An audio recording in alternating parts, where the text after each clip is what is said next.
Hello everyone, আজ তোমাদের সাথে শেয়ার করব আমার ননদের হাতের এই ঝাল সুজির রেসিপিটা তৈরি করার জন্য এখানে যেই সবজিগুলো নেওয়া হয়েছিল তার মধ্যে ছিল গাজর, বিনস, পেঁয়াজ, আলু আর কাঁচা লঙ্কা।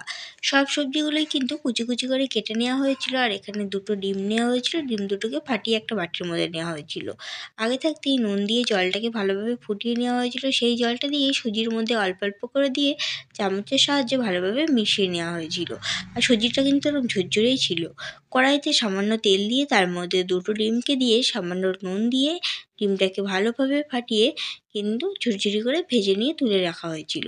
কড়াইতে আরও একটু তেল দিয়ে তার মধ্যে কেটে রাখা কুচি কুচি করা আলু, গাজর আর বিনসগুলো দিয়ে একটু নাড়াচাড়া করে পরিমাণ মতো লবণ আর সামান্য একটু হলুদ গুঁড়ো দিয়ে ভালোভাবে নাড়াচাড়া করে একটু ভেজে নিতে হবে।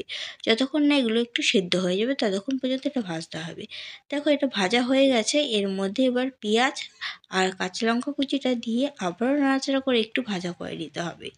তো দেখো এটা কিন্তু ভালোভাবে ভাজতে হবে যতক্ষণ না পেঁয়াজের কাঁচা গন্ধটা চলে যাচ্ছে। তো এটা ভাজা হয়ে গেছে। এর মধ্যে আগে থাকতে জল দিয়ে মিশিয়ে রাখা সুজিগুলো দিয়ে আবার এটা চামচের সাহায্যে একটু মিশিয়ে নিতে হবে এই সবজিগুলোর সাথে। দেখো এটা ভালোভাবে কিন্তু মেশানো হয়ে গেছে। এবার আগে থাকতে যে ডিমটা ভেজে তুলে রাখা হয়েছিল সেই ডিমটা দিয়ে তার মধ্যে কিছুটা ম্যাগি মশলা দিয়ে এটাকে কিন্তু নাড়াচাড়া করে ভালোভাবে মিশিয়ে নিতে হবে।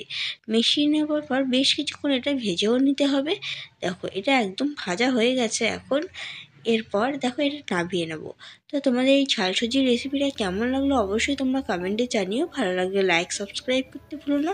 তো আজ এখানেই শেষ করছি, দেখা হচ্ছে নেক্সট